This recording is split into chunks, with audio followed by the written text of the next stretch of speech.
Notre deuxième rencontre de ce cycle est encore consacrée à l'Égypte. Et simplement pour vous rappeler le titre, enfin que vous n'avez pas de grande chance d'avoir oublié, nous sommes ce soir au XIVe siècle avant Jésus-Christ, soit donc dans cette période qui s'appelle le Nouvel Empire, et dans cette division de la période qui est la 19e dynastie, et dans cette subdivision qui est le tout début de la 19e dynastie du Nouvel Empire au XIVe siècle avant Jésus-Christ. Voilà. J'ai choisi donc cette date de 1308, et cette année-là, au troisième jour du deuxième mois de la deuxième saison égyptienne, ce qui correspondrait à peu près, calcul d'égyptologue, au 9 juin 1308 avant Jésus-Christ, le pharaon Séti Ier, le plus grand de tous les temps comme chacun sait, le pharaon Séti Ier quitte Thèbes avec les grandes barques d'État et les grandes barques de la cour pour aborder pas loin de 100 kilomètres plus en aval, et là, à l'aube, il préside avec le clergé d'Amon de Karnak et le clergé d'Osiris d'Abydos au rite de fondation de ce qui est certainement le plus grand temple jamais construit au monde. En tout cas, celui dont la spiritualité d'une part et celui dont la beauté d'autre part me paraît insurpassable. C'est le fameux temple votif à Osiris que Séti Ier construit donc à la fin de son règne. Et ce jour de 1308, c'est la pose de la première pierre. Et comme j'arrive pas à quitter Séti Ier comme ça d'un coup d'un seul, je vous rappelle qu'il ne verra pas l'achèvement de ce temple. Son règne est court, vous le savez sans doute. Il mourra en fait 10 ans plus tard, 10 ans après cette pose de première pierre, et le temple n'est pas achevé. Mais il est jugé tellement important dans l'État égyptien que pour une fois, un fils de pharaon achève ce que le père avait commencé. En règle générale, ça ne se faisait pas. Une chose inachevée demeurait inachevée. Mais en l'occurrence ici, le tout jeune Ramsès II a tenu à cœur de terminer l'œuvre de son père. Donc, nous sommes ce soir à l'époque où se concevait et se construisait le temple d'Abydos. Mais nous n'allons presque pas parler de roi que pour l'introduction, bien entendu, historique. Nous allons parler de nobles, si j'ose dire, une fois de plus, comme la dernière fois, et voir au fond un descendant, quant aux fonctions tout au moins, un descendant de Kagemni, c'est aussi donc un de ses hauts fonctionnaires, donc un noble de la cour. Il s'appelle Ouzirat, et dès la 42e année de sa vie, il a commencé à faire creuser et décorer, enfin c'est plus que du décor, enluminer si vous préférez, son tombeau, qui a été retrouvé à la fin du 19e siècle, bien entendu pillé. Bon, ça nous en reparlerons. Ce tombeau occupe un des districts de la nécropole civile de Thèbes qui s'appelle Sheikh Abdel Gourna. C'est un lieu où il y a les plus grands et les plus célèbres tombes à peinture et à sculpture du Nouvel Empire. Si vous connaissez un peu l'art égyptien, les tombes de Ména, les tombes de Nact, les tombes de Ramose, tout cela se trouve dans cette nécropole de Sheikh Abdel Gourna qui était, c'est idiot, mais la plus huppée, si vous voulez. En tout cas, celle, disons, où les personnages les plus importants se sont regroupés. Et au milieu de cette nécropole, Ouzirat occupe le numéro 51, avis aux amateurs qui partiraient demain pour l'Égypte. D'ailleurs, on va tout de suite s'offrir, si vous êtes d'accord, un petit avant-goût. Je pense néanmoins que le classicisme d'un détail comme celui-ci, parce que c'est vrai que c'est l'art égyptien dans son classicisme le plus absolu, l'époque de Séti Ier et de Ramsès II d'ailleurs est absolument le reflet, si vous le voulez, de ce classicisme, mais néanmoins le raffinement au-delà du classicisme, qui par exemple dévoile le bras à travers le lin transparent et plissé, la façon même de représenter ce lin transparent, d'abord par un jus de chaux extrêmement ténu, et ensuite un tout petit peu plus épais de façon à suggérer l'impression de drapé, la perruque qui est en fait faite de deux noirs, peut-être vous arrivez quand même à le deviner vaguement, un noir gris et un noir un peu bleuté, ce qui lui donne véritablement son volume et je dirais son opulence, et tout cela, toute cette opulence de la robe, opulence de la chevelure, sur ce tout petit profil extrêmement délicat, montre bien un artiste extrêmement attentif à représenter en fait la réalité de la cour d'Égypte. Et maintenant, nous démarrons vraiment dans le sujet à proprement parler. Et d'abord pour vous rappeler que la dernière fois nous étions en Égypte déjà, nous sommes en Égypte encore, nous avions affaire à un noble mercredi passé, nous avons affaire à un noble toujours, mais les choses ont beaucoup changé. Souvenez-vous qu'à l'époque de Kagemni, nous étions en 2382 avant Jésus-Christ et que nous sommes en 1308 et qu'autrement dit, plus de 1000 ans ont passé. Autrement dit, c'est comme si nous parlions ce soir d'un contemporain en le mettant en regard de quelqu'un qui a vécu sous Othon le Grand en l'an 1000, à peu de choses près. Il faut se rendre compte qu'un millénaire, naturellement, amène d'assez formidables bouleversements. Bouleversements dans le temps, donc, mais aussi bouleversements, je dirais, dans l'espace, puisque Khagemni a vécu essentiellement à Memphis, en Basse-Égypte, alors que notre Ouzirat n'a vécu qu'à Thèbes sans jamais voyager en Haute-Égypte, et que la différence, ou la distance de Memphis à Thèbes est de 721 km. Donc, c'est aussi un fait, je dirais, important. Et troisième fait important pour comprendre, disons, cette mutation de l'Égypte, sur laquelle on va s'expliquer dans un instant, bien sûr, les pharaons qui ont présidé au destin de Khagemni étaient ces Djeser, Khéops, Khéphren, Mykérinos, dont vous vous souvenez certainement, ces pharaons dieux à proprement parler, qui ont élevé, entre autres, des tombeaux qui sont au-delà de l'humain et presque au-delà du divin, je dirais, alors que les pharaons qui vont nous intéresser ce soir, ce sont les Aménophis, ce sont les Toutmosis, ce sont les Sétis, ce sont les Ramsès, c'est-à-dire des pharaons rois. Ce sont plus des dieux, ce sont véritablement des monarques. Le sens de la couronne a profondément changé, et quand ils construisent en démesuré, ça n'est plus pour eux-mêmes, comme le faisait Djeser ou comme le faisait Khéops par exemple, mais c'est vraiment pour les dieux, et notamment pour le dieu Amon, qui est, vous le savez bien, à la tête même de tout le système panthéique égyptien. Donc vraiment, c'est une autre Égypte. Nous allons voir beaucoup d'éléments qui sont restés inaliénables, c'est vrai, l'iconographie des tombeaux par exemple, la façon de représenter ces sujets. Aussi, vous allez voir des choses extraordinairement stables, je dirais, à travers ces 1000 ans, mais c'est vraiment un autre monde qui s'ouvre à nous ce soir. Ce monde de 1308, puisque j'en avais pris l'habitude, bonne ou mauvaise, mais je l'ai prise, ce monde de 1308, nous allons maintenant apprendre à le mieux connaître, en dehors d'Égypte d'abord, puis en Égypte, par ce que j'appelle un peu bêtement peut-être la Gazette de 1308. Bon, commençons tout de suite en vous disant que, comme la semaine passée, il ne se passe pas grand-chose à ce moment-là sur les rives du lac de Genève. Hier soir, j'ai dit le lac Léman, mais c'est le même, vous êtes quand même d'accord ?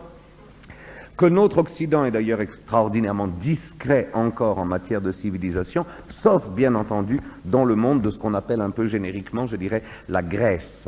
Et là, un fait très important à relever dans ces années 1308, on commence à ne plus parler du tout, ou presque plus du tout, de la grande civilisation crétoise minoenne, qui est à ce moment-là en pleine décadence, mais par contre, on parle de plus en plus des premiers foyers de la Grèce continentale. Et 1308, pour ainsi dire jour pour jour, en tout cas année pour année, c'est le triomphe d'une cité qui fera parler d'elle pendant des siècles, c'est la cité de Mycène. C'est en effet de ces années 1308 que date le fameux trésor d'Atrée, que vous connaissez sans doute avec ses si beaux masques d'or qu'on peut admirer au Musée national de Athènes. Voilà pour la Grèce. Donc, avènement, si vous le voulez, du continent et avènement des premières cités féodales, Mycène en particulier. Du côté du croissant fertile, vous vous souvenez que nous avions laissé 1000 ans plus tôt le croissant fertile en pleine ébullition parce que Sargon s'y taillait un formidable empire. Mais alors là, de façon assez curieuse, nous retrouvons le croissant fertile en pleine ébullition parce qu'il y a de nouveau quelqu'un qui s'y taille un empire gigantesque. C'est-à-dire, curieusement, 1000 ans après, l'histoire recommence et un formidable empire est en train de se constituer. Cet empire, c'est l'empire des Hittites.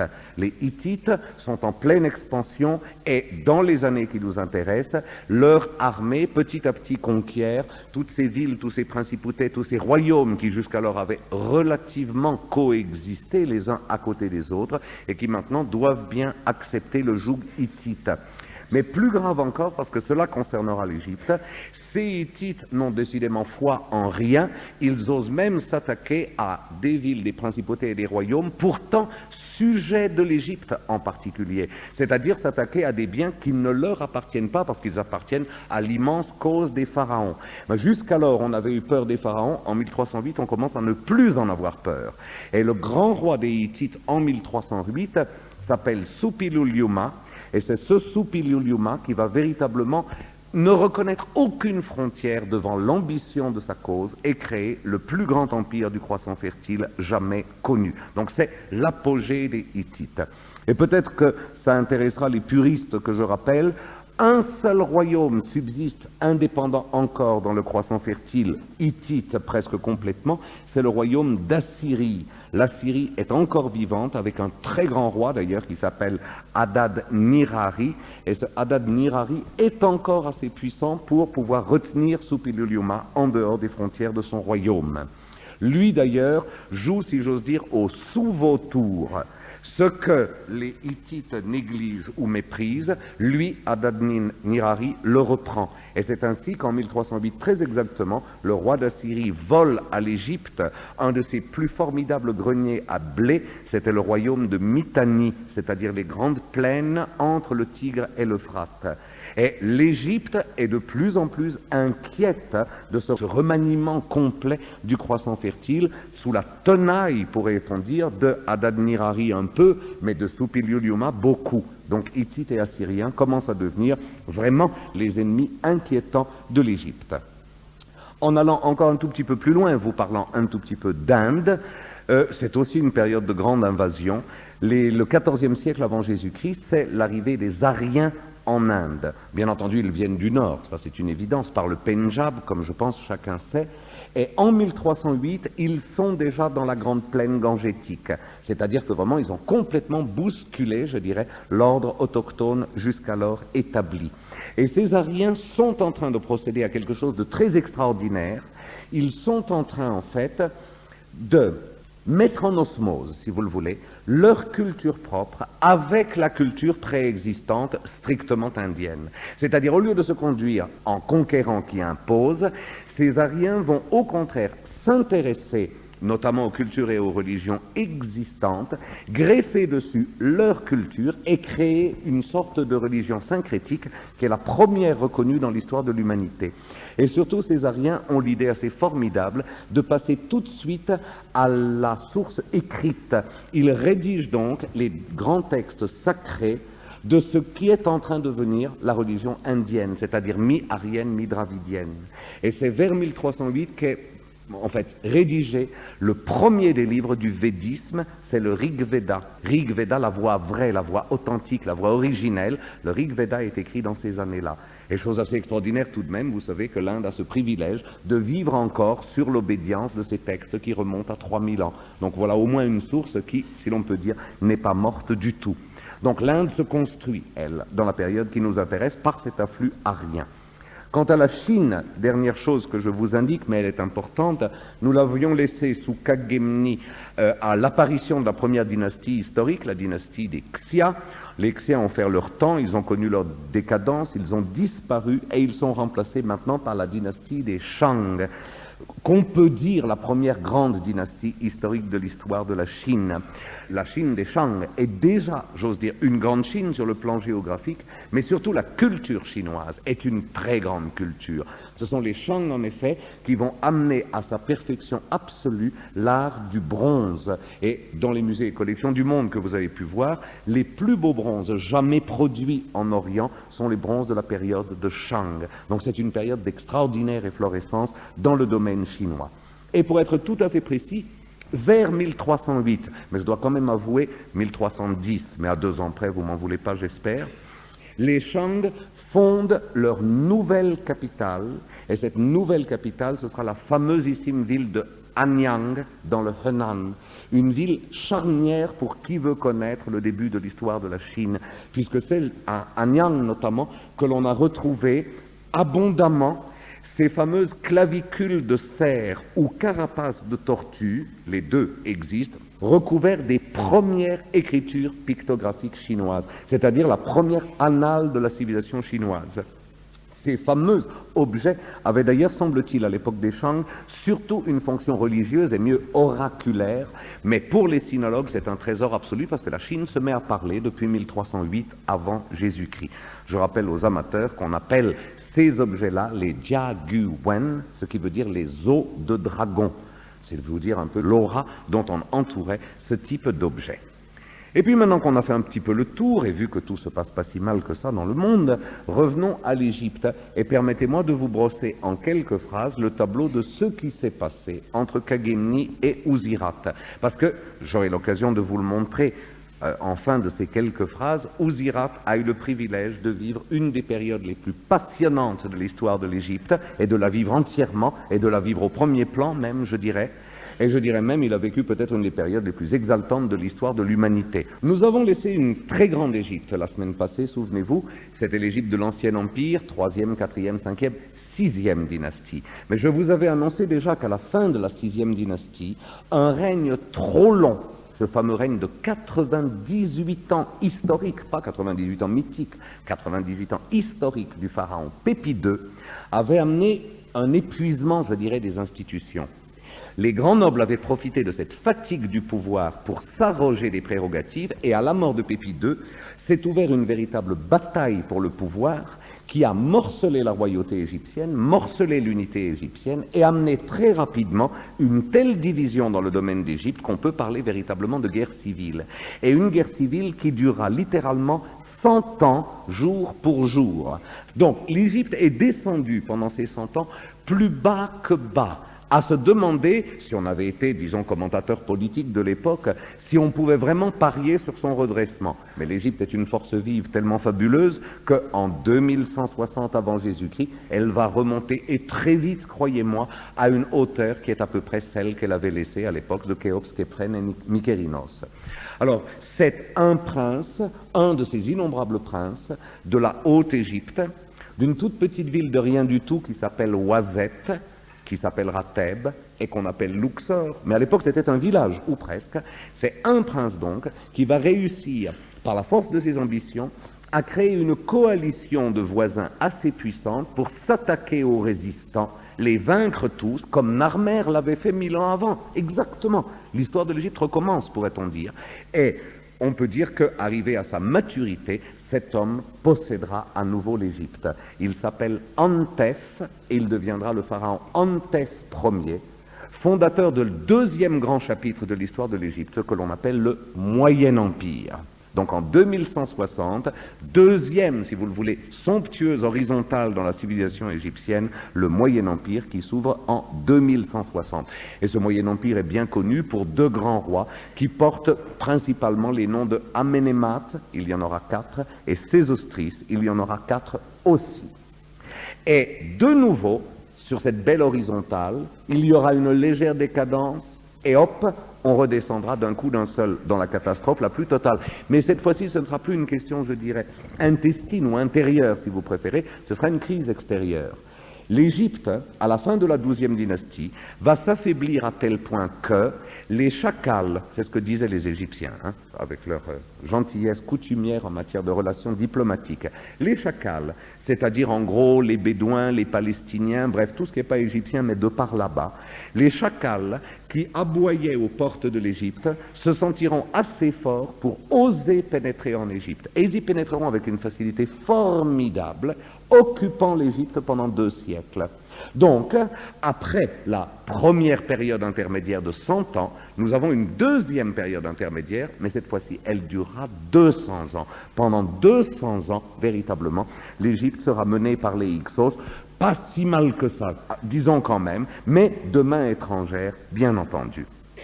Et, si vous tenez votre calcul de date à peu de choses près, au terme de ces 200 ans, c'est-à-dire vers l'an 1580 avant Jésus-Christ environ, un prince d'une ville qui n'est plus une grande ville, mais qui est de nouveau une petite ville qui s'appelle Ouazet, qu'on appellera Thèbes et qu'on appelle Luxor, donc encore une fois la même histoire, un prince va réussir à constituer une armée assez importante et à animer les princes de ses voisins d'assez de patriotisme, est-ce que c'est un mot possible à cette époque-là? Je doute, mais enfin disons, en tout cas assez de décision pour attaquer de front les Hyksos et les chasser au-delà des frontières de l'Égypte.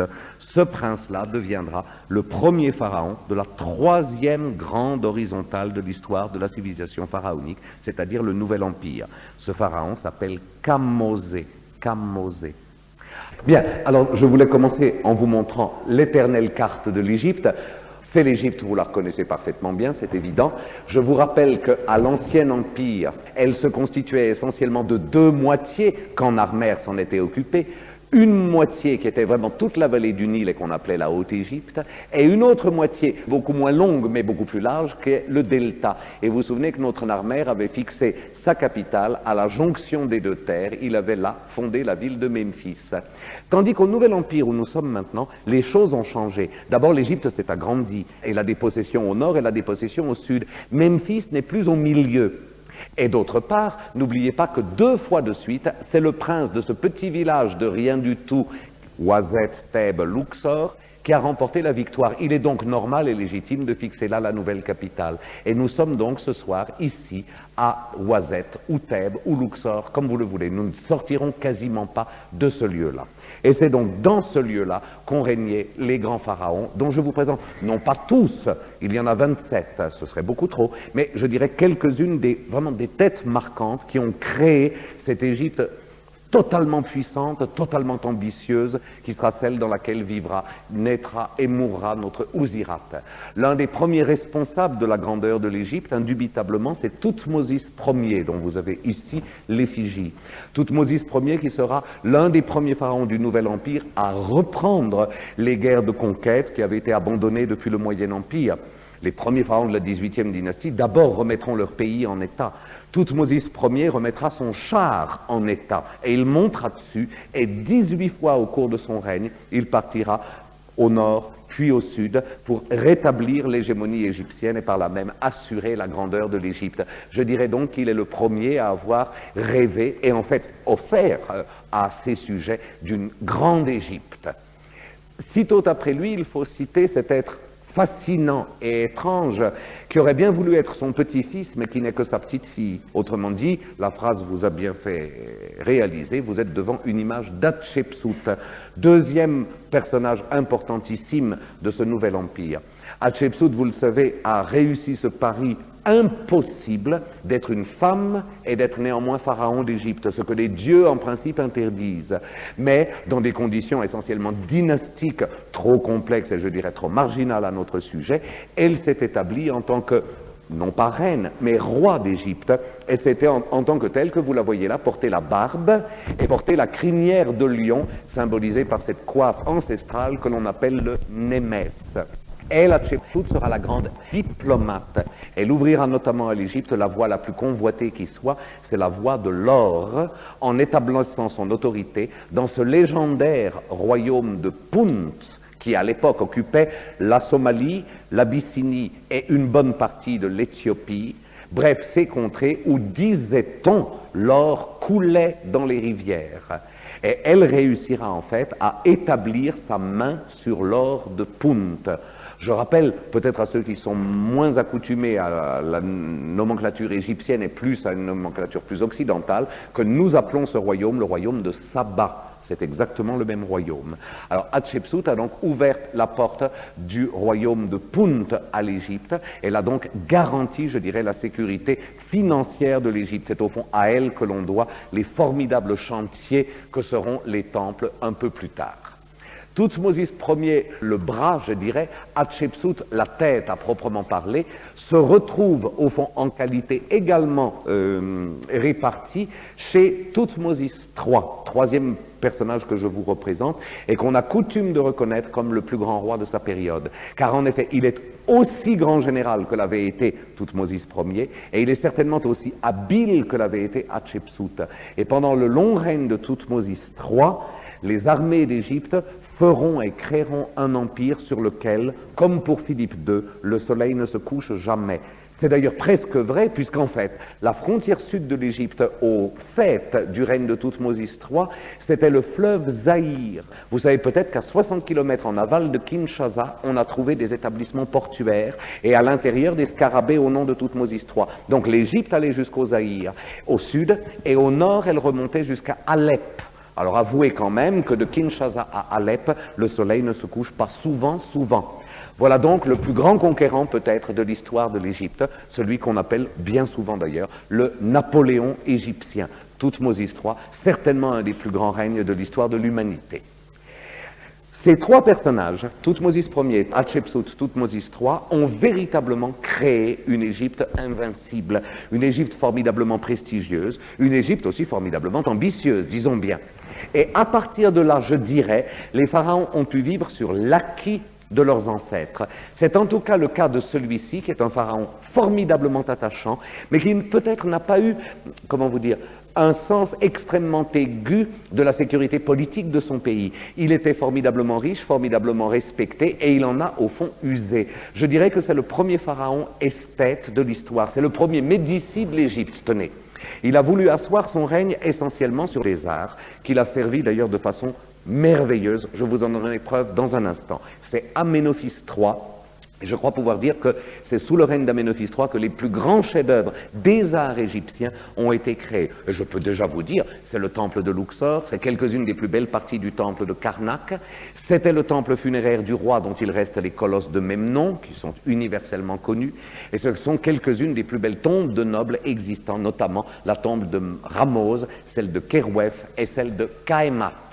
Alors voilà donc ce visage de Thoutmôsis III qui a eu du goût en tout, même dans le choix de son épouse. Son épouse était la reine Ti, dont tout le monde a entendu parler, dont nous avons beaucoup de portraits, même des portraits complets, mais je trouve qu'aucun n'atteint à la perfection en même temps qu'au mystère de ce fragment de portrait en jaspe jaune et dans lequel on note, peut-être même mieux que dans n'importe quelle autre effigie, le parfait ovale du visage de la reine et cette bouche tellement curieuse, à la fois extrêmement sensuelle et en même temps d'une sévérité, je dirais, qui frôle même à certains moments la morgue.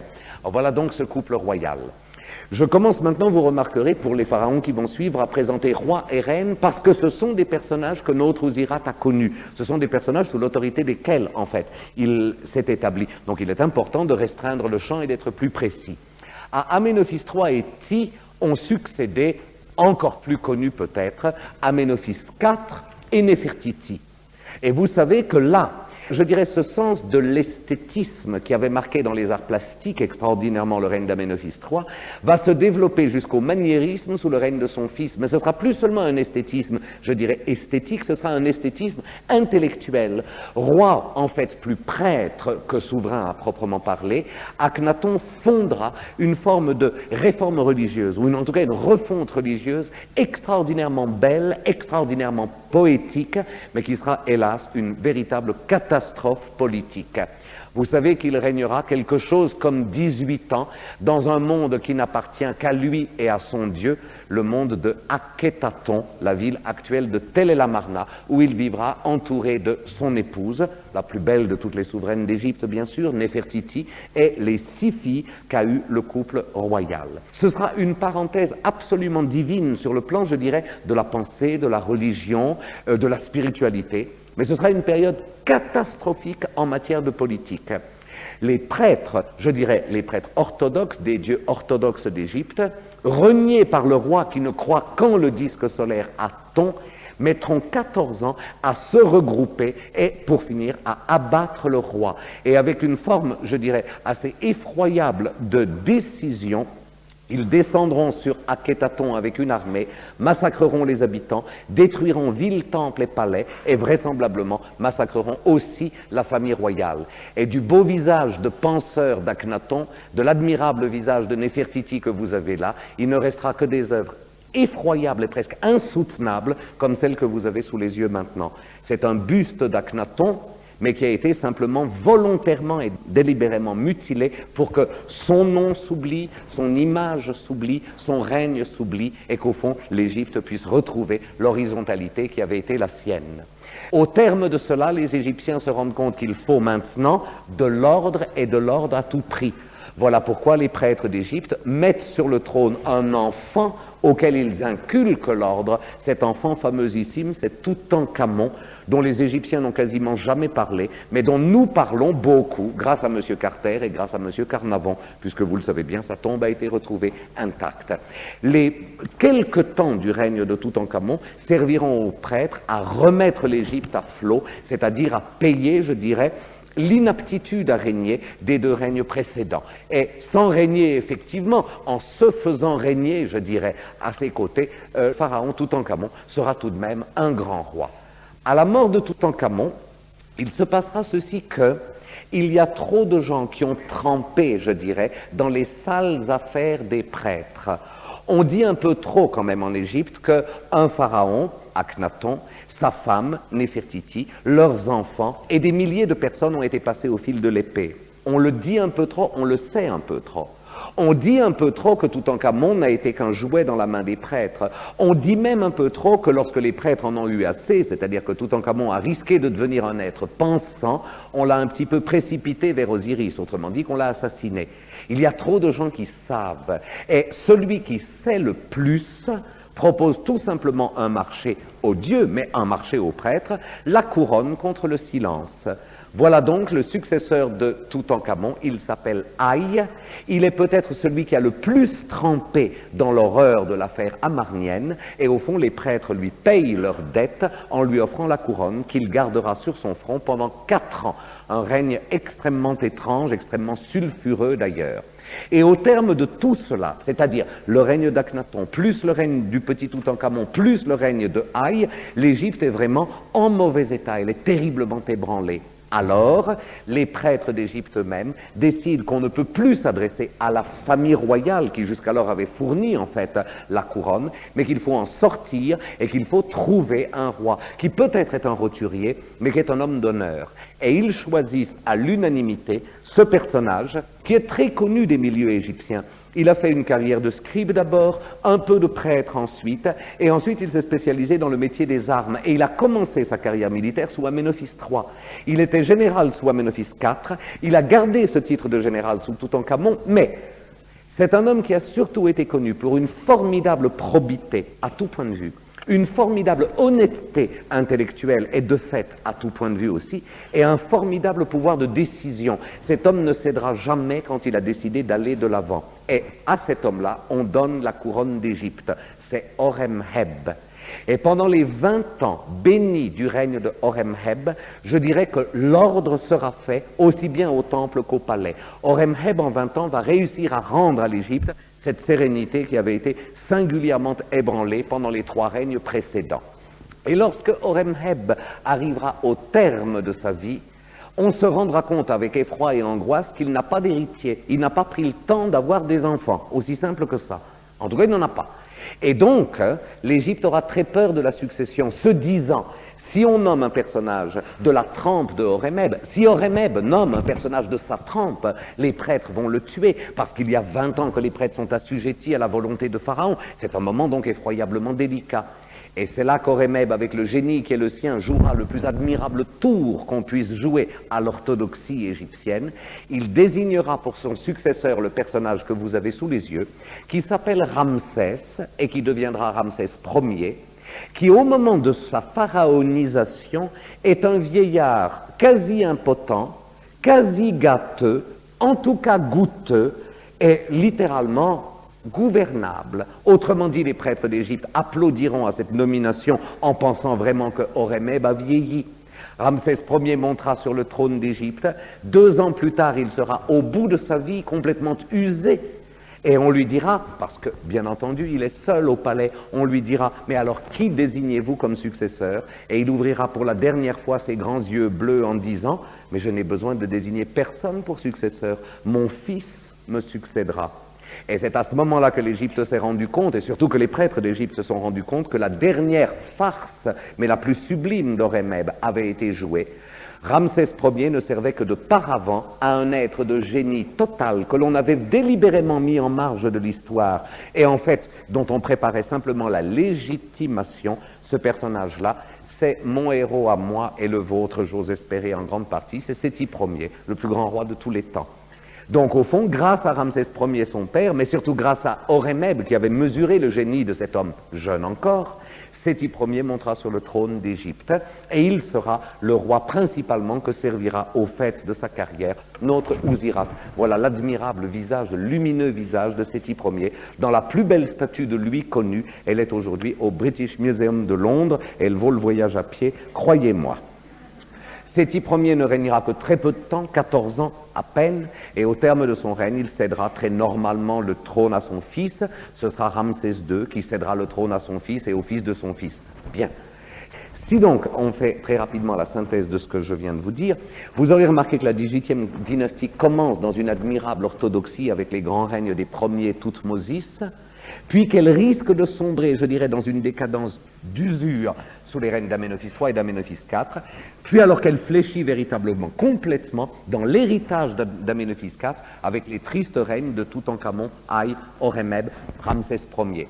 C'est donc à ce Séti Ier qu'on doit le total redressement de l'Égypte. Et si je vous ai raconté, je dirais dans le détail, toute cette histoire-là, c'est tout simplement parce que notre Ouzirat, notre personnage, a vécu toute cette période. Il a, enfin pas tout le Nouvel Empire, c'est une évidence, mais vous allez voir. Nous savons que le noble Ouzirat est décédé en 1288 avant Jésus-Christ, sous donc le règne de Ramsès II. Et nous savons qu'il avait à cette époque-là un peu plus de 70 ans. Le calcul est vite fait. Il est donc né aux environs de 1358. Donc il est né en plein règne de Akhenaton.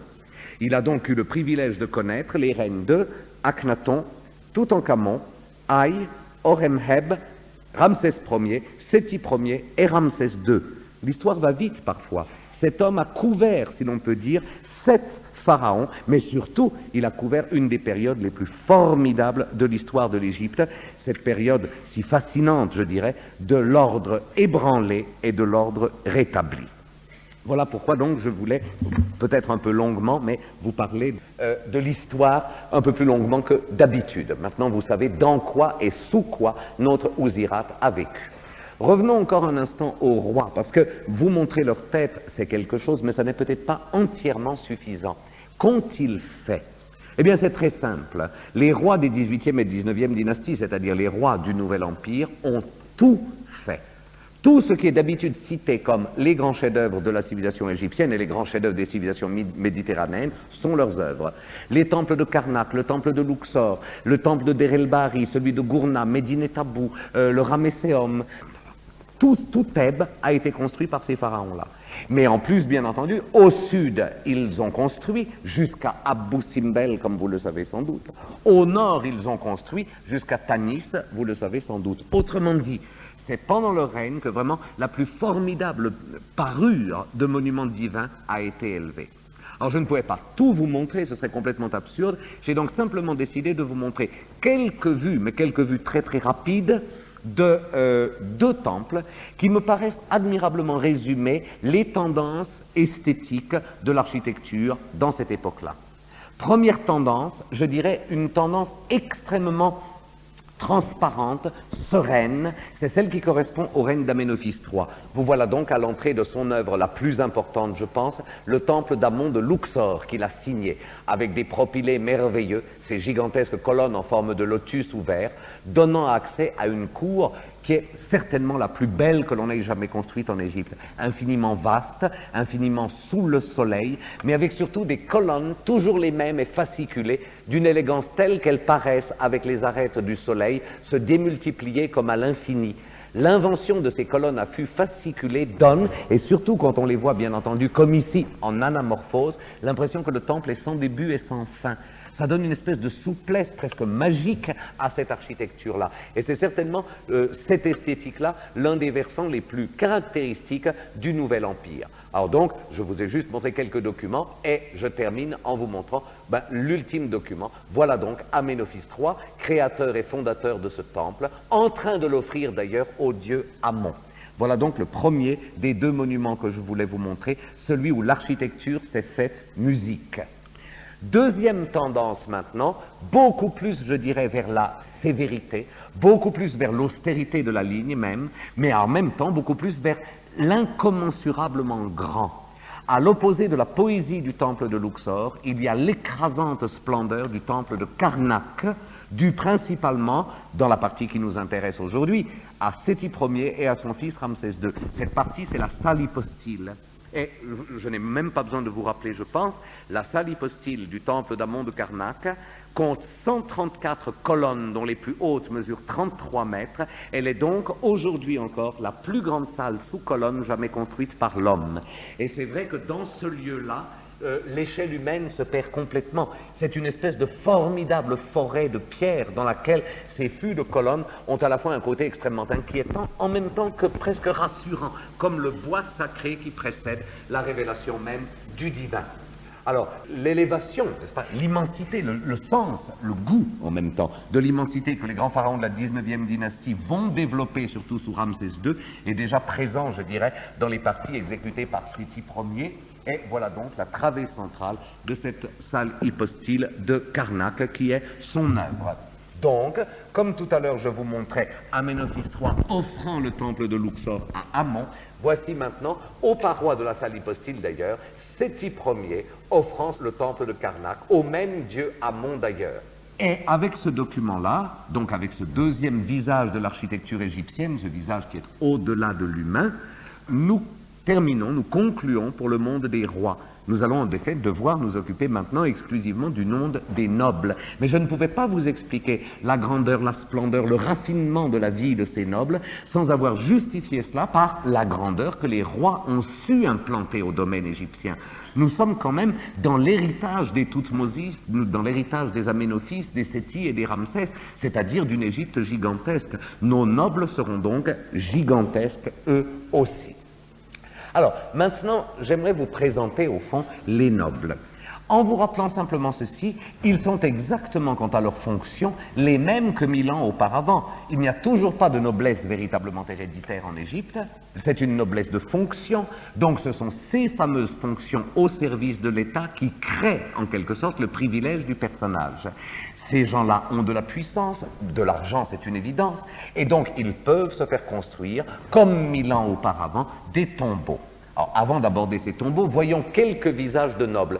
Celui-là, je le trouve, très bien allé dans le temple de Luxor, parce qu'il a, je trouve, cette espèce de même transparence de regard, ce même mystère du regard, cette même sensualité claire, je dirais, aussi du regard. Alors, cet être, tout de silence et tout de sérénité, c'est une des classes des nobles de cette époque-là. Et à l'autre versant, voilà ce que cela donne. C'est un admirable visage aussi, mais vous voyez, c'est un autre monde. Autant le premier était intérieur, autant celui-ci est véritablement extérieur, avec une fierté, à la limite même, on pourrait dire une espèce d'arrogance, même dans le port de la tête et surtout dans le dessin des lèvres, qui est absolument extraordinaire. Ben, au fond, le noble égyptien, c'est un peu cela. De par l'ancienneté de sa culture, il a cette sagesse intérieure de la première effigie, mais de l'autre côté, de par la splendeur de sa capitale et des services dans lesquels il travaille, il a cette superbe qui fait que l'Égyptien, à cette époque-là, écrase tout ce qui se présente sur son passage. Voilà deux visages donc je trouve très emblématiques de cette société des hommes, mais nouveauté maintenant, il y a une société des femmes. Elles se sont fait jour au travers de ces 1000 ans, au point de devenir, je ne dis pas totalement l'égal des hommes, mais certainement beaucoup plus près de l'égal des hommes qu'elles l'étaient hier, pour ne pas dire qu'elles le sont aujourd'hui. Il y a des femmes qui occupent des fonctions, en 1300 avant Jésus-Christ déjà. Il y a des femmes qui ont des métiers, en 1300 avant Jésus-Christ déjà. Et naturellement, elles ont droit à l'implantation dans ce monde d'éternité qui fait que nous avons gardé leurs effigies. Et je trouve que toute cette idée de la légitimité de la femme, la droiture de la femme, le hiératisme de la femme en fonction est admirablement marqué dans cette statuette-là. C'est la dame Touy. Touy était sous le règne du roi Amenophis III la prêtresse supérieure de celles qu'on appelait les recluses d'Amon, c'est-à-dire en fait le clergé féminin d'Amon. Et elle a mené d'une main de fer ce sacré collège d'ailleurs pendant sa vie entière pour mourir dans une dignité totale. Celle-ci encore, la dame Naya, morte pourtant à l'âge de 18 ans, prêtresse d'Hathor, voilà encore un de ces visages implacables au regard parfaitement horizontal, qui a déjà 1000 ans de passé derrière soi et une confiance absolue dans les milliers d'années à venir devant soi. Mais je trouve que ces deux visages-là sont parfaitement emblématiques de la société féminine de cette époque-là. Et puis, je n'ai pas pu m'empêcher de vous montrer un dernier couple, parce que ceux-là, je les adore. Je les adore tout simplement parce que j'admire le courage de s'être laissé statufier avec autant, je dirais, d'humour et une espèce de clairvoyance un tout petit peu à la Goya, si vous voulez. Alors, le personnage qui est là s'appelait Anker Perseneb. Il était un fonctionnaire moyen, je dirais, et il s'est fait construire une tombe moyenne, et il a dû s'adresser à un sculpteur moyen, parce que peut-être un peu subversif, qui a livré l'effigie que vous avez là. Lui est déjà assez extraordinaire, avec ce côté un peu matois dans le regard, si vous remarquez, mais elle est encore plus prodigieuse. Voilà son épouse, la dame Hatshepsut. Voilà la dame Hatshepsut, donc, qui respire toute la légitimité d'une bonne maîtresse de maison, si vous remarquez. Elle serait ce que George Sand appelait les somptueuses cruches. Mais elle l'est avec grandeur et grâce, disons bien. Alors, ce que j'espère surtout vous avoir montré par ces quelques documents, c'est que l'important pour la société du Nouvel Empire est cette fameuse notion de couple. L'un n'existe pas sans l'autre. Et quand lui se fait creuser son tombeau par la peinture, elle lui est adjointe et au fond, elle ne le quitte pas tout au long du chemin qui le mènera à la justification dernière. Et c'était important de vous le rappeler simplement parce que nous allons trouver aux côtés d'Osirat, justement, toute cette famille réunie. Et la notion de famille, la notion de presque de smala, est absolument révélatrice de la civilisation égyptienne dès le début de la 18e dynastie. Je vous ai montré des visages de nobles, c'est déjà quelque chose. Notre Ouzirat doit se situer, comme je vous le disais tout à l'heure, un peu là-dedans.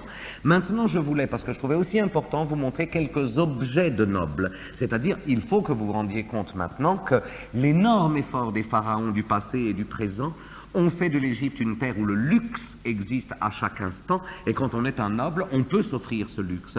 Voilà donc des objets qui ne sont pas forcément des objets de tombe, mais ce sont des objets civils, de ce type d'objets que nos nobles, pourquoi pas notre Ouzirat de tout à l'heure, maniaient.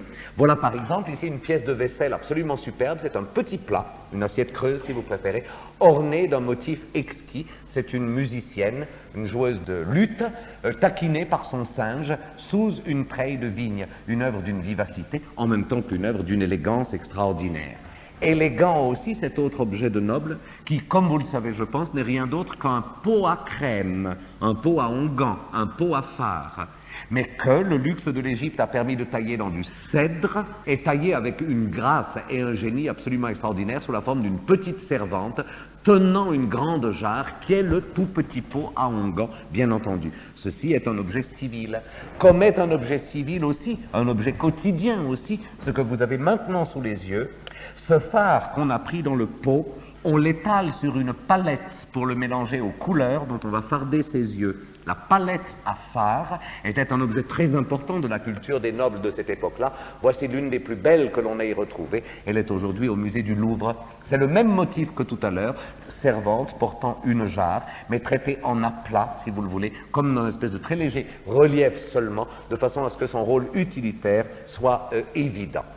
Et presque le dernier objet que je voulais vous montrer, la grenade d'albâtre mesure 4,2 cm.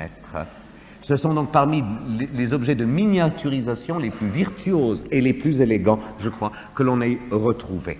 Donc, tous ces objets-là, cette série d'objets-là, essayent simplement de vous mettre dans l'esprit de splendeur, de courtoisie, d'élégance absolue, de légèreté d'être, qui était celui de la 18e dynastie. Et le dernier objet que je vous présente, c'est le plus rare. C'est un collier.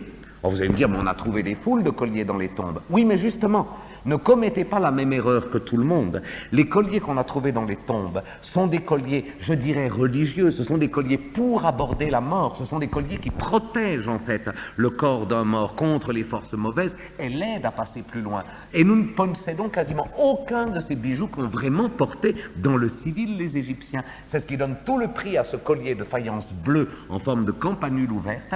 C'est un collier civil qui a été retrouvé dans les ruines d'une ville un tout petit peu au sud d'Assouan. Et je trouve que par sa légèreté et son élégance, il va parfaitement s'inscrire dans la file des objets que je vous ai présentés jusqu'à présent. Et tous ces nobles ont eu la chance et le privilège de voir cette Égypte grandir, de participer à la grandeur de l'Égypte. Notre Ouzirat était en particulier administrateur des chantiers de Pharaon. C'est donc et par définition celui qui, sous les règnes de, j'ose pas dire Akhenaton, parce qu'il devait être vraiment trop petit garçon, mais en tout cas, Toutankhamon, Haï, Horemheb, Ramsès Ier, Séti Ier, Ramsès II, c'est lui qui en particulier a vu les temples en train de se faire. Donc, il a certainement vu ce par quoi je voulais conclure avant d'aborder le monde des tombeaux, c'est-à-dire, j'étais en train de vous montrer par quelques objets la splendeur de cette époque-là, je voulais ajouter à cela la splendeur ultime, la splendeur totale, la splendeur qui laisse sans voix, des fameuses statues qu'on vient de retrouver, souvenez-vous, dans la cour du temple de Luxor. Les Carriers ont eu la chance de tomber en plein milieu de la première cour du temple de Luxor sur une cachette de statues, autrement dit, sur des statues qui avaient été taillées sous le règne du roi Aménophis III, mais jugées inutiles sous le règne du roi Ramsès II. On les avait donc, puisqu'on ne peut pas les détruire, elles étaient objets sacrés, on les avait donc pieusement enterrées pour qu'elles ne gênent pas la perspective. Et en 1989, absolument par hasard, on les a retrouvées. Et ce sont des statues phénoménales parce que tout simplement, elles sont neuves. Elles sont restées au jour pendant, je ne sais pas, 50 ans, 60 ans au grand maximum.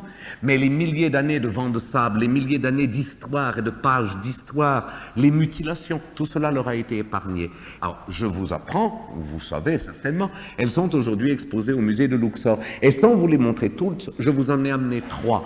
Parce que ce sont des œuvres encore peu connues, mais qui dans 10 ans seront les plus grands classiques de l'art égyptien du Nouvel Empire, parce que ce sont les chefs-d'œuvre absolus, indubitablement. Puis c'est émouvant de se dire, notre Ouzirat les a vus faire. Ça, c'est indubitable. Alors, première découverte, une statue du roi Aménophis III, qui est certainement la statue la plus royale, je dirais, celle où vraiment le très jeune Aménophis III essaye d'exprimer le plus sa divinité de pharaon. Le visage, mais surtout, vous avez vu tout à l'heure, l'entier du corps, montrait bien cette espèce de respiration divine qui était celle des grands souverains. 2 mètres plus loin gisait la deuxième statue. Cette deuxième statue, vous l'avez sous les yeux, c'est un granit gris qui représente la déesse Yunit. Et on peut dire que presque jamais dans l'art égyptien, un pareil classicisme, mais adjoint en même temps à tant d'élégance et en même temps tant de sensualité, n'avait été observé. Et encore une fois, avec une fraîcheur de poli indicible. La déesse que vous avez sous les yeux, c'est la petite déesse Yunit, à laquelle la reine Ti semble avoir voué un culte tout particulier. Et 6 mètres plus loin, la troisième statue a fait passer des cris de joie aux cris d'enthousiasme, et les cris d'enthousiasme aux cris d'hystérie, parce qu'on avait vraiment trouvé ce qui est peut-être la plus belle statue égyptienne de tous les temps, presque 2 mètres de hauteur, pour un granit gris représentant la déesse Hathor. Alors j'aimerais que vous remarquiez dans cette œuvre-là l'extraordinaire simplicité du traitement, ni robe drapée, ni bavardage dans les bijoux, rien, une rigueur presque digne de l'Ancien Empire, mais avec un modelé d'une tendresse et d'une humanité qui est absolument extraordinaire. C'est beau comme Néfertiti, ou presque. Et je vous ai amené aussi le profil, ce profil où pour une fois on voit vraiment ce que d'habitude le temps a effacé, c'est-à-dire tout le dessin de l'œil et du maquillage de l'œil avec une fraîcheur de coups de ciseaux qui est incroyable. Alors ça, c'est vraiment les tout grands chefs-d'œuvre. Maintenant, nous changeons de décor complètement. Nous n'allons plus parler que d'au-delà et de mort. Je veux dire simplement que rois et nobles, arrivés à un certain moment de leur développement, dirons-nous, commençaient à penser à l'au-delà, auquel ils croyaient avec autant de fermeté qu'on y avait cru 1000 ans auparavant. On savait que la mort était inéluctable, mais on savait qu'était inéluctable aussi le réveil, la résurrection. On savait qu'était inéluctable le long chemin qui allait vous amener à l'éternité, et on savait qu'inéluctablement un jour on se fondrait dans cette éternité. Le tombeau devait tout simplement servir à mieux parvenir à l'éternité. Donc, sur la rive gauche du Nil, exactement en face de la ville de Ouazet, ou Thèbes, ou Luxor, ici, les Égyptiens ont aménagé leur demeure d'éternité. Les rois occupant la partie la plus au nord, les reines au plus au sud, et les nobles, je dirais, s'étageant dans des nécropoles qui sont autant de quartiers entre rois et reines. Et à l'heure actuelle, plus de 470 tombeaux de nobles, ornés de peintures ou de bas-reliefs, ont été recensés, parmi lesquels beaucoup de chefs-d'œuvre, beaucoup de tombes très célèbres d'ailleurs, qui figurent au moins par détail dans à peu près tous les livres d'art qui se respectent tout au plus, et puis parmi tout ça, Ouzirat, auquel j'essaye de rendre justice ce soir. Je vais vous montrer dans un instant les plus grands sujets des tombes classiques de l'Égypte, comme je vous ai montré la dernière fois, les plus grands sujets des mastabas de l'Égypte, souvenez-vous. Mais au lieu de prendre dans un seul, j'ai piqué dans les plus belles, de façon à ce que vous ayez un éventail aussi large que possible de cette peinture civile égyptienne qui est la plus belle qui soit. Alors, première des différences fondamentales de la tombe du Nouvel Empire par rapport au mastaba de l'Ancien Empire, les tombes du Nouvel Empire ne sont plus des tombes construites, ce sont des tombes creusées sous le rocher. Donc, c'est sous les maisons de l'actuel village de Gourna, sous l'effritement du rocher, qu'il faut aller trouver les entrées de ces tombes, pillés pour la plupart depuis des siècles et même certainement depuis des millénaires, mais qui ont pu garder, qui ont su garder pour la plupart la beauté de leur parure. Alors on s'aventure dans l'un de ces boyaux de tombes et nous constatons simplement que tout au fond, règne dans ce qu'on appelait à l'Ancien Empire le Serdab, et ce qu'on appelle encore au Nouvel Empire le Serdab d'ailleurs, la statue du défunt, régulièrement accompagnée, à la même taille d'ailleurs, de son épouse. La conception donc de ces tombes est très très simple, je dirais. Voilà quelques plans pour vous montrer simplement que c'est toujours la même chose. La tombe est faite de deux parties, je dirais. Une première partie qui est au fond la pièce d'accueil, qu'on appelle en archéologie l'antichambre, et une deuxième partie qui fuit dans le cœur du rocher, qu'on appelle la chapelle. Et au fond de la chapelle, il y a le Serdab. Le mort regarde donc vers le soleil qu'il prétend reconquérir. Là où naturellement tout change, c'est que antichambre et chapelle sont décorés, je dirais presque au choix de leur occupant, soit de peinture, soit de bas-relief. Et ces peintures et ces bas-reliefs sont les véritables trésors de ces tombes, car en effet, sur le plan de l'architecture, elles sont formidablement répétitives. Par contre, sur le plan des peintures ou des bas-reliefs, chacune est un univers à soi seul. Chacune exalte un certain génie d'un certain artiste qui a donné le meilleur de lui-même pour tel ou tel des grands nobles qu'il a engagés. Et ce qui va vous frapper, c'est qu'en fait, ces artistes dont la main est si différente, la personnalité est si différente, le génie est si différent, ces artistes ont pourtant toujours traité les mêmes sujets. Et ces mêmes sujets sont les mêmes sujets encore que ceux des mastabas. L'iconographie n'a pas changé, les motifs obligés n'ont pas changé. Il s'agit toujours de donner au défunt l'envie de rester dans sa tombe en lui offrant le plus beau domaine, la plus belle Égypte, les plus belles récoltes, ce sont les scènes de la vie quotidienne, et en même temps les plus sûrs moyens de gagner l'au-delà, dans la partie de la chapelle, donc dans la partie religieuse. Alors voilà justement maintenant où je recrée une tombe idéale en utilisant les motifs iconographiques de plusieurs tombes. Je voulais d'abord en effet vous dire, les plafonds sont toujours peints. On oublie presque toujours de les regarder, parce qu'on est tellement fasciné par les murs qu'on oublie de regarder le plafond. Les plafonds sont toujours peints, parce que n'oubliez pas, la tombe égyptienne, et surtout au Nouvel Empire, c'est une maison pour l'éternité. Donc, comme la maison civile, elle a sa terrasse, l'endroit de délice par excellence, que l'on recouvrait pour s'abriter du soleil de nattes brodées ou peintes. Eh bien, quand on se fait creuser sa tombe, on remet les nappes brodées ou peintes au plafond. Et les plafonds des tombes égyptiennes sont d'une inventivité de motifs, d'une élégance de motifs à cette époque-là absolument extraordinaire.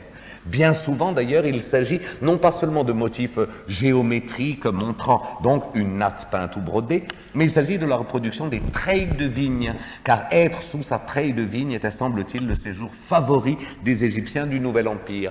Treilles de vigne qui parfois peuvent être presque schématiques, comme celle que vous avez ici, mais qui est extraordinaire, avec ses ligatures faites en 2 coups de pinceau. Je trouve ça d'une beauté et d'une hardiesse étonnante. Alors, les plafonds d'abord, puis ensuite nous atteignons les murs. Et vous allez voir qu'au fond, rien n'a changé depuis les mastabas. Le premier personnage que l'on rencontre à l'entrée, c'est le défunt. Voilà un défunt, il s'appelle Pached, celui-ci, entrant et sortant de sa tombe, car en fait, il s'agit de l'inciter, bien sûr, à s'éloigner pour connaître la fusion avec l'indicible, avec la lumière, avec l'éternité, mais en même temps de pouvoir revenir pour continuer à servir les rois. Et à ce défunt, on offre, comme dans les mastabas toujours, les joies du quotidien. Un quotidien de terrien, un quotidien de gentleman farmer, si vous préférez, tenez. Mais en tout cas dans lequel le bœuf, la vache, l'âne, le petit cochon a autant d'importance qu'à l'époque des pyramides. Et c'est très curieux de voir dans ces tombes de très grands nobles qui ont été ministres, qui ont été vizirs, revenir toujours les mêmes scènes de moisson, les mêmes scènes de basse-cour, comme 1000 ans auparavant, et comme encore, mais ça c'est pour mercredi prochain, 1000 ans plus tard. Alors, scène de la vie de tous les jours, par exemple, scène d'atelier, comme ici dans la tombe de Rekhmara, où nous voyons des ouvriers qui ont fabriqué des vases de pierre et vont les faire vérifier par le chef d'atelier. Ou encore, dans la même tombe de Rekhmara, un détail que j'adore, alors vraiment, parce que c'est aussi plein d'humour, un ouvrier ébéniste, mais que nettement, alors, n'était pas un Égyptien. Hein. Puis, deuxième domaine, les scènes de la vie de la maison, je dirais les scènes de la vie du domaine, voilà. Alors, naturellement, on a ce qui se passe très près de la maison, comme par exemple ici, le travail de la vigne en espalier, mais traité ici avec une liberté de pinceau qui est extraordinaire. Ça ne vous fait pas penser à Matisse? Ça, cette espèce de souplesse des derniers Matisse, je trouve c'est absolument extraordinaire. Ici, travail de la vigne, ou plus loin, travaux des champs. C'est le troupeau avec le petit veau devant, mais traité ici, je trouve, avec une poésie absolument merveilleuse, dans une des plus belles tombes de toutes les nécropoles égyptiennes, c'est la tombe de Nebamon et Ipuki, à laquelle j'ai emprunté d'ailleurs plusieurs détails de cette présentation, je dirais générique. C'est tellement beau d'ailleurs que je vous ai amené un détail du détail, voilà, ce petit veau, qui est tellement pressé qu'il est entré dans la bordure. Hein. Vous avez vu? C'est extraordinaire d'ailleurs comme idée de la part de l'Égyptien, ce petit veau qui arrive dans les marges, si nouveau et en même temps si vivant. Bon, maintenant, scène de loisir. Et vous vous souvenez, c'était déjà cela chez Khagemni, le loisir, le bonheur d'être, c'est tout simplement chasser et pêcher. Eh bien, la chasse et la pêche est omniprésente dans toutes les tombes de nobles. Je voulais vous en montrer au moins une dans son entier, celle-ci parce que c'est une des plus belles, en même temps disons qu'une des plus connues, elle appartient à la tombe de Ména, que nous voyons d'un côté chasser l'oiseau au boomerang et de l'autre côté pêcher le poisson au harpon, avec des détails de représentation de nature qui sont bouleversants. Par exemple, dans les fourrés, le petit rat du Nil en train de monter, le chat sauvage en train de guetter, un peu timidement d'ailleurs, si vous remarquez. Bien, alors, scène d'atelier, puis scène du domaine, puis scène de loisir, la vie de tous les jours. À quoi s'ajoute, alors ça c'est nouveau je dirais, ça c'est un domaine nouveau, les scènes du faste de la vie, ce qu'un noble de l'Ancien Empire au fond n'aurait jamais célébré. J'ai dit, nous sommes dans une période de grande richesse, de grand luxe, de grand esthétisme aussi, et ça le défunt veut l'emmener avec lui. Donc dans toutes les tombes de nobles du Nouvel Empire, il y a ces fameuses scènes de banquets. Mais ce n'est pas des banquets à la romaine, où plus on mange, plus on est riche. C'est simplement le plaisir d'être avec des amis choisis, dans un lieu où tout est bon et tout est beau, je dirais. Et souvent, les peintres ont traité ces scènes de banquets avec plus d'amour que n'importe quoi, comme par exemple ici chez Rekhmara, où une jeune servante a été représentée de façon absolument extravagante, c'est-à-dire à rebours de la fameuse loi de frontalité égyptienne, elle est en 3/4 de dos, ce qui nous montre la totale liberté de ces artistes égyptiens quand ils s'en attribuaient en tout cas le privilège de temps en temps. Les détails de ces scènes de banquet sont absolument exquis aussi, comme cette jeune servante en train d'arranger la perruque d'une des dames invitées dans la tombe de Menkhéperra Sénèbe. Et puis pour vous prouver que vraiment ce n'était pas de ces dîners où on mangeait des groins de truie au miel du tartare, mais des choses d'une simplicité extrême, voilà le buffet. Alors simplement poisson, figues, pain, volaille troussée et œufs, mais là n'est pas l'important est dans la joie de la réunion et bien sûr dans la joie des arts que l'on y emblématise parce que la musique dans ces banquets-là était obligatoire, la présence du harpiste était obligatoire et il y aurait une fois certainement un admirable petit livre d'art à faire sur les harpistes dans l'art égyptien.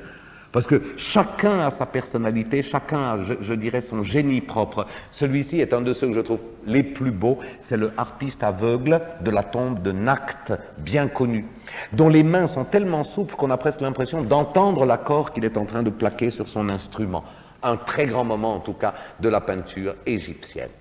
Puis, cela concernait l'ici-bas, viennent les scènes de l'au-delà, la plupart du temps traitées dans la chapelle. Alors nous voilà maintenant dans la chapelle de cette tombe idéale qui les regroupe un peu toutes. Premier sujet représenté dans toutes les tombes de cette époque-là, les funérailles, avec bien sûr le cortège des porteurs de mobilier funéraire, le lit funéraire, le chevet funéraire, les petits coffres funéraires et même une palette de scribes funéraires toujours, ceci dans la tombe de Nebamon et Ipuki. Et ces porteurs d'offrandes vont jusqu'à l'entrée du tombeau, et à l'entrée du tombeau, il faut se séparer du mort. C'est donc là qu'entre en scène ce corps sacerdotal à proprement parler, qui est le corps des pleureuses, tellement important, qui n'a pas le même sens que aujourd'hui dans le monde arabe, ou encore même dans le monde grec jusqu'à un certain point, c'est-à-dire les dames du village qui viennent montrer que Dans l'Égypte ancienne, les pleureuses étaient prêtresses, car leur rôle était divin. Elles reproduisaient à elles toutes le frénétique strident de la douleur d'Isis au moment où elle a perdu Osiris. Donc le chœur des pleureuses reproduisait, je dirais, la douleur de la plus grande de toutes les déesses. Et là aussi, il y aurait une fois un livre admirable à faire sur les pleureuses dans la peinture égyptienne, car c'est incroyable combien elles peuvent changer de nature. Dignes dans la douleur totalement, comme celle que vous avez sous les yeux depuis un moment, plus olé olé, je dirais, comme celle qui est ici, qui n'oublie quand même pas de se cambrer dans la douleur, dans la tombe de Nébamon et Ipuki. À mon avis, c'est sublime, hein, ce que vous avez là. Mais enfin, je ne vois pas pourquoi elle pleure à côté de ça. Plus expressionniste dans la douleur, comme celle-ci, qui vraiment est en train de hurler, mais accroupie, pourrait-on dire, de chagrin, également d'ailleurs dans la tombe de Nébamon et Ipuki, ou alors en cortège constitué pour un enterrement de très grande classe et pour un très grand seigneur. Donc, si je reprends ma cérémonie, on amène le mort jusqu'au tombeau, on dresse la momie pour une sorte de dernier adieu, les pleureuses accomplissent ce dernier adieu, et sitôt après, le mort connaîtra en fait ce qui pour nous est inconnu, c'est-à-dire le long voyage qui l'amènera jusqu'à la justification dernière. Ce long voyage commence avec le premier dieu qu'il rencontre, le dieu Anubis, qui vient voir que tout se soit bien fait dans les formes, que la momie soit parfaite, que la momie soit embandelettée comme il faut. Il vient voir, je répète, l'orthodoxie de la mise au tombeau du défunt, ici dans la tombe de Sennedjem, et puis ce défunt s'en va, et il connaît ce fameux long chemin, le long du Nil de l'au-delà, semé d'embûches, semé de dangers, semé de démons qu'il faut vaincre par la lumière de sa pureté. Et au terme de ce chemin d'épreuve, on arrivera devant Osiris. À mon avis, c'est une des plus belles idées de tout le livre des morts égyptiens. Quand un homme meurt et qu'il se réveille, il ne sait pas forcément qu'il est mort. Mais essayez de méditer là-dessus ce soir, c'est formidablement intéressant. Et c'est vrai, je me suis dit, mais après tout, si je mourais moi, et si demain je ressuscitais, comment je saurais que je ne continue pas à vivre ? Ben, les Égyptiens se sont posé cette question il y a 3000 ans et l'expliquent de la façon suivante. Bel et bien, le bonhomme se dresse de son lit, il reprend sa marche, il continue son travail, il ne sait pas qu'il est mort. Et au fond, il est simplement un peu inquiet, ça ne se passe pas comme d'habitude, ce n'est pas tout à fait le cadre de référence de d'habitude. Et au bout d'un moment de marche, dans ce monde qui lui est inconnu, il commence à éprouver ce qui avait été les angoisses de son ici-bas. Il commence à avoir faim, il commence à avoir soif, il commence à avoir peur. Et il voit se dresser là-bas, à l'horizon, un immense arbre qui est un sycomore. Il fait ce qu'ils ont tous fait, et il fait ce que vous feriez vous aussi, et il ferait ce que je ferais moi aussi. Un arbre, c'est sécurisant. Donc ils iraient vers l'arbre, sous l'arbre. Et c'est là, arrivé sous cet arbre, arrivé sous ce sycomore, et s'y sentant pour un moment en repos, je dirais, c'est là qu'une dame sort du sycomore, c'est Isis. Et Isis, en leur offrant de l'eau pour calmer leur soif, du pain et des fruits pour calmer leur faim, c'est Isis qui leur apprend, vous êtes morts, vous êtes des âmes, il n'est plus besoin d'avoir peur, il n'est plus besoin d'avoir soif, il n'est plus besoin d'avoir faim, car vous êtes des êtres d'éternité. Autrement dit, Isis, jaillissant du sycomore et offrant à ces âmes toutes jeunes leur dernier repas, je dirais, leur apprend qu'à partir de maintenant, elles sont des âmes libres. Toujours est-il donc qu'au terme de ce long chemin d'épreuve, l'âme du mort arrivera au terme, c'est-à-dire dans la résidence du dieu Osiris. Et voilà le mort présenté à Osiris. Là, il n'y aura plus qu'une opération, je dirais. Le mort doit prouver devant Osiris que son cœur est pur. Il placera donc son cœur sur le plateau de la balance sacrée. La déesse de la vérité, Maat, se placera sur l'autre plateau. Si les plateaux s'équilibrent, et c'est bien sûr le cas toujours, le personnage se verra ouvrir les portes de l'éternité et il deviendra en quelque sorte un sujet du dieu Osiris. Je vous montre ici l'un des plus beaux visages que je connaisse, c'est celui tiré de la tombe de Nébamon et Ipuki pour changer. Nous avons vu une tombe idéale empruntée à Nact, Mena, Nebamon, Eipuki, Menkeperra, Seneb, Rekmara, Senedjem et beaucoup d'autres encore. Mais j'espère que ça vous a plu parce que ça vous a permis de voir quelques-uns des plus grands chefs-d'œuvre de la peinture classique égyptienne. Et maintenant, il n'y a plus qu'une opération à faire, c'est aller chez Ouzirat, la petite tombe mal conservée dont parlait Moiselle Beau. Ben, en effet, à première vue, c'est pas Jojo, hein, j'entends, il reste vraiment pas grand-chose. On voit un trou dans le rocher, une espèce d'antichambre un peu miteuse, et puis là-bas, on devine qu'il y a vaguement des peintures. Mais tout simplement, quelques minutes après, le miracle commence. Je vous avertis, d'abord, la tombe a été, point 1, pillée dans la plus haute antiquité, c'est sûr. Abîmée dès cette époque-là, c'est sûr, parce que laissée ouverte, et ont dû s'y réfugier les ânes et les âniers.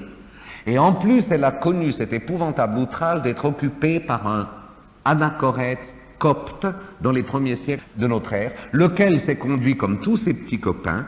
Les images des dames égyptiennes lui ont paru être d'une luxure tellement effroyable qu'il les a passées à la paille de fer.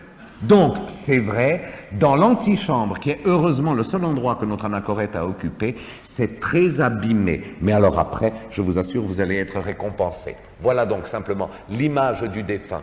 Et voilà le plafond. Hein, c'est de nouveau un de ces plafonds en volute, comme vous en aviez déjà vu un, séparé par une sorte de grande bande médiane sur laquelle, en beaux hiéroglyphes libres, nous est raconté le nom du personnage, ses titres et fonctions et le laps de temps de son existence. Puis ensuite, devrait commencer le formidable sujet des scènes de la vie quotidienne. Alors souvenez-vous, vie des ateliers, vie des champs, vie du domaine, banquets funèbres, etc. Enfin bref, tout ce que je vous ai montré tout à l'heure. Eh bien de ça, vous ne verrez rien, parce que l'anachorète s'en est occupé. Et c'est dans un coin qu'on peut retrouver, et encore en forçant le destin, c'est tout ce qu'il reste des scènes de la vie civile. Donc maintenant, c'est aux scènes de la vie religieuse, c'est-à-dire aux scènes de la chapelle, qu'on va se consacrer jusqu'à la fin.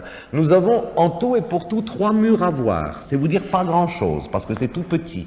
Mais je ne vous ferai presque pas grâce d'un personnage, tellement tout est parfait. Premier mur, première scène, c'est tout simplement la famille de Ouzirat venant le saluer une dernière fois. Alors, Ouzirat lui-même était au début du mur, il n'existe plus, mais par chance, sa famille, c'est-à-dire son épouse et leurs enfants, sont merveilleusement conservés et vous allez commencer à avoir de grandes joies, je crois. Voilà d'abord son épouse, à mon avis, un des plus beaux profils égyptiens de par la concision et la sévérité de sa ligne. Et en même temps, pour ceux qui ont de bons yeux, j'aimerais vous montrer une curiosité. Est-ce que vous remarquez que ce profil si sévère était néanmoins très somptueux? Regardez, dans le bandeau de la perruque, dans le collier, on voit des sortes de cuvettes encastrées dans le corps même du mur.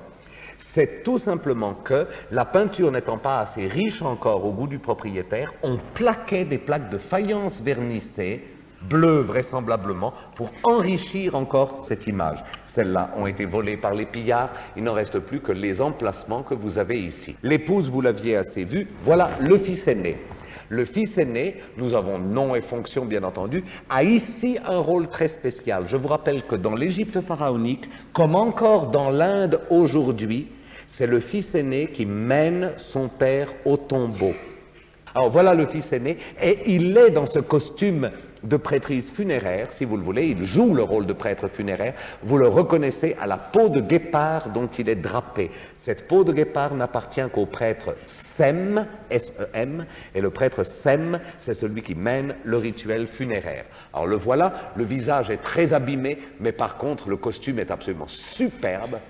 Donc je voulais vous montrer détails de cette peau de guépard, détails surtout des admirables bandes du devanteau de pagne. Regardez ça, où est reproduit d'ailleurs, et son nom, et le cartouche du roi sous lequel il a travaillé, le roi Ramsès II. C'est d'ailleurs tellement beau que je vous ai même amené la griffe de la patte de guépard, et je voudrais simplement vous le dire, la griffe de la patte de guépard mesure 3,8 cm de hauteur. Ensuite vient la fille aînée. Autre détail d'une beauté incroyable, elle ressemble beaucoup à sa mère d'ailleurs, si vous remarquez, par le profil, mais aussi par la gesture également.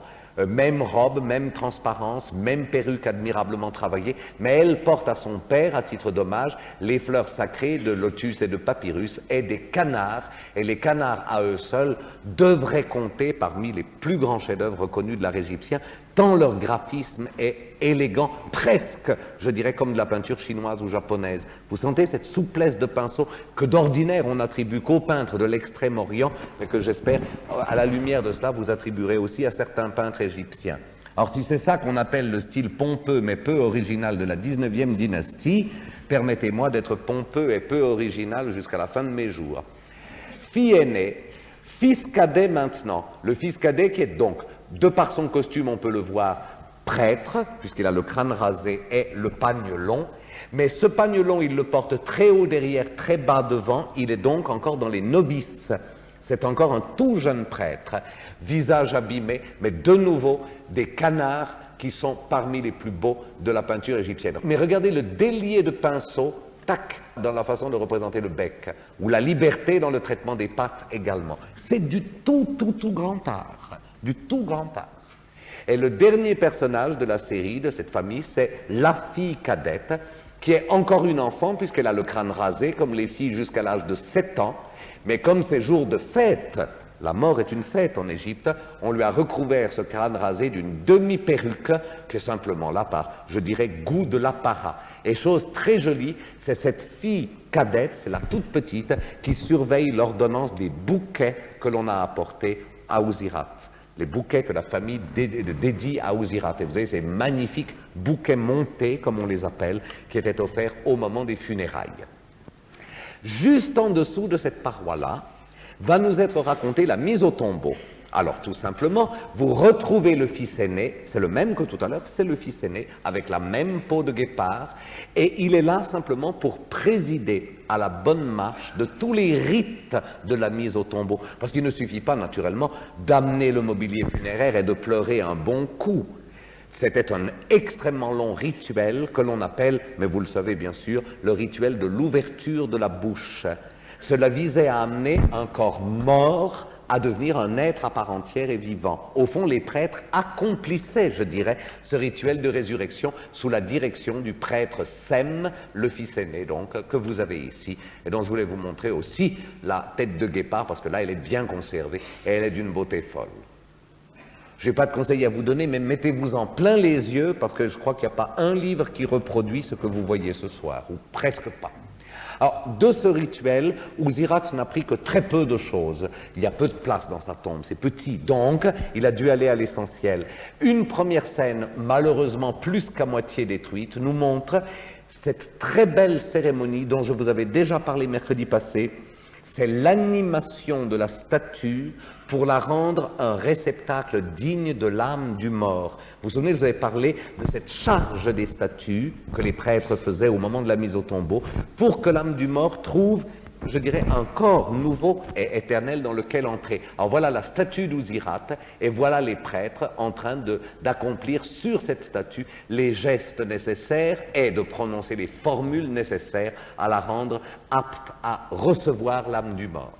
Un peu plus loin, c'est au fond la même scène, mais non plus sur la statue, sur la momie d'Ouzirat. Ça, c'est à proprement parler le fameux rituel de l'ouverture de la bouche. Et nous retrouvons toujours notre prêtre Sem ici, présentant les objets nécessaires. Ici, l'encensoir qui représente le feu, l'aiguière qui représente l'eau, à l'image de Ouzirat, pour lui apporter en quelque sorte la lumière du soleil, le feu et la froideur de la lune, l'eau, c'est-à-dire la complétude du jour et de la nuit.